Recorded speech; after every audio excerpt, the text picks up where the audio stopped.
ಇನ್ನು ಕೋಲಾರ ಜಿಲ್ಲೆಯಲ್ಲಿ ಡೆಂಗಿ ಕೇಸ್ಗಳ ಅಬ್ಬರ ಮಿತಿ ಮೀರ್ತಾ ಇದೆ. ಕೇವಲ ಒಂದೇ ಒಂದು ತಿಂಗಳಲ್ಲಿ 47 ಡೆಂಗಿ ಕೇಸ್ ಪತ್ತೆಯಾಗಿರುತ್ತೆ. ಕೋಲಾರ ಜಿಲ್ಲಾಧಿಕಾರಿ ಅಕ್ರಮ್ ಪಾಷಾ ಈ ಬಗ್ಗೆ ಮಾಹಿತಿಯನ್ನ ನೀಡಿದ್ದಾರೆ. ಮುಂಗಾರು ಮಳೆಯ ಜೊತೆಗೆ ಸೊಳ್ಳೆಯ ಕಾಟ ಹೆಚ್ಚಾಗಿದೆ. ಮನೆ ಸುತ್ತಮುತ್ತ ಶುಚಿತ್ವ ಕಾಪಾಡಿಕೊಳ್ಳಿ, ಎಚ್ಚರ ವಹಿಸಿ, ನಿರ್ಲಕ್ಷ್ಯ ಮಾಡಬೇಡಿ ಅಂತ ಈಗ ಅಧಿಕಾರಿಗಳು ಹೇಳಿದ್ದಾರೆ.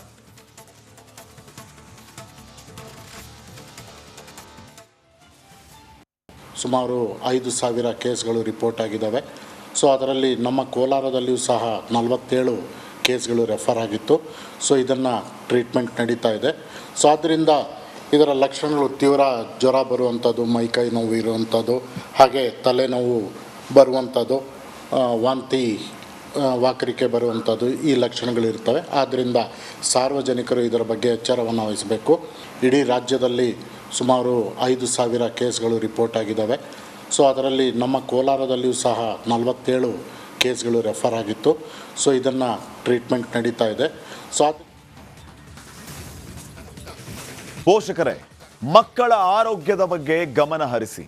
ಆರೋಗ್ಯದಲ್ಲಿ ಸ್ವಲ್ಪ ಏರ್ಪೇರಾದರೂ ಕೂಡ ಕೂಡಲೇ ಆಸ್ಪತ್ರೆಗೆ ಹೋಗಿ. ಆರೋಗ್ಯದ ವಿಚಾರವಾಗಿ ನಿರ್ಲಕ್ಷ್ಯ ಮಾಡೋದಕ್ಕೆ ಹೋಗಲೇಬೇಡಿ. ಯಾಕೆ? ಒಂದು ವರದಿ ಇದೆ, ಬನ್ನಿ ನೋಡ್ಕೊಂಡು ಬರೋಣ.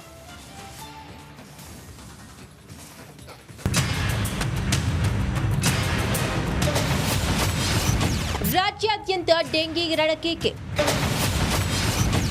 ರಾಜ್ಯದಲ್ಲಿ ಡೆಡ್ಲಿ ಡೆಂಗಿಗೆ 6 ಬಲಿ. ರಾಜ್ಯದಲ್ಲಿ ಮಳೆ ಅಬ್ಬರ ಜೋರಾಗ್ತಿದ್ದಂತೆ ಕಾಯಿಲೆಗಳ ಕಾಟ ಹೆಚ್ಚಾಗ್ತಿದೆ. ಅದರಲ್ಲೂ ರಾಜ್ಯಾದ್ಯಂತ ಡೆಂಗಿ ರಣಕೇಕೆ ಹಾಕ್ತಿದೆ. ಹಲವಾರು ಜಿಲ್ಲೆಗಳಲ್ಲಿ ಡೆಂಗಿ ಮಹಾಮಾರಿಯ ಹಾವಳಿ ಜಾಸ್ತಿಯಾಗಿದೆ. ಡೆಂಗಿಗೆ ಈ ವರ್ಷ 6 ಮಂದಿ ಬಲಿಯಾಗಿದ್ದಾರೆ. ಒಂದೇ ತಿಂಗಳಲ್ಲಿ 2,300ಕ್ಕೂ ಅಧಿಕ ಜನರಿಗೆ ಡೆಂಗ್ಯೂ ಪಾಸಿಟಿವ್ ಬಂದಿದೆ. ಬಾಗಲಕೋಟೆ ಜಿಲ್ಲೆಯಲ್ಲಿ ಡೆಂಗಿ ಅಬ್ಬರಿಸುತ್ತಿದೆ.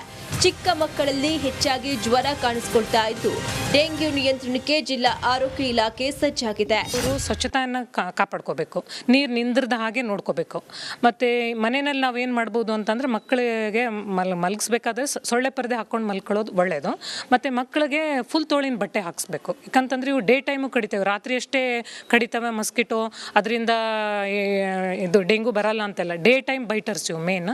ಸೊ ಫುಲ್ ತೋಳಿನ ಬಟ್ಟೆ ಹಾಕ್ಕೋಬೇಕು. ಮತ್ತು ಏನಾದರೂ ಸಿಮ್ಟಮ್ಸ್ ಅವರಲ್ಲಿ ಕಂಡು ಬಂದರೆ, ಭಾಳ ಹೈ ಫೀವರ್, ವಾಂತಿ, ಹೊಟ್ಟೆ ನೋವು ಆ ಥರ ಬಂದರೆ ಇಮಿಡಿಯೇಟಾಗಿ ಹತ್ತಿರದ ಗೌರ್ಮೆಂಟ್ ಹಾಸ್ಪಿಟ್ಲಿಗೆ ಹೋಗಿ ಟೆಸ್ಟ್ ಮಾಡಿಸ್ಕೊಂಡು ಟ್ರೀಟ್ಮೆಂಟ್ ತಗೊಳ್ಳೋದು ಒಳ್ಳೆಯದು.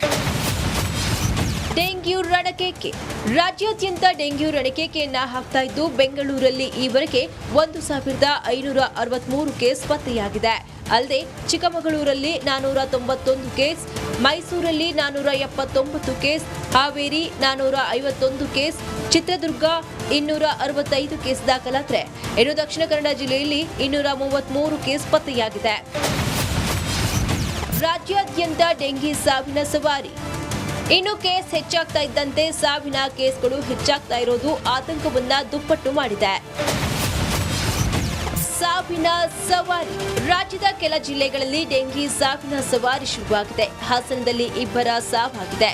ಅಲ್ಲದೆ ಶಿವಮೊಗ್ಗ 1 ಸಾವು, ಹಾವೇರಿಯಲ್ಲಿ 1, ಧಾರವಾಡದಲ್ಲಿಯೂ 1 ಸಾವು, ಬೆಂಗಳೂರಲ್ಲಿ 1 ಸಾವು ದಾಖಲಾಗಿದೆ. ರಾಜ್ಯದಲ್ಲಿ ಒಂದೇ ತಿಂಗಳಲ್ಲಿ ಡೆಂಗಿ ಪ್ರಕರಣಗಳು 59% ಏರಿಕೆ ಕಂಡಿದೆ. ಕ್ಷಣ ಕ್ಷಣಕ್ಕೂ ಬದಲಾಗ್ತಿರುವ ಹವಾಮಾನದಿಂದ ಡೆಂಗಿ ಹಾವಳಿ ಮತ್ತಷ್ಟು ಹೆಚ್ಚಲಿದೆ. ಆರೋಗ್ಯ ಇಲಾಖೆ ಈಗಲೇ ಎಚ್ಚೆತ್ತುಕೊಳ್ಳದಿದ್ರೆ ಅಪಾಯ ತಪ್ಪಿದ್ದಲ್ಲ. Bureau report, republic Kannada.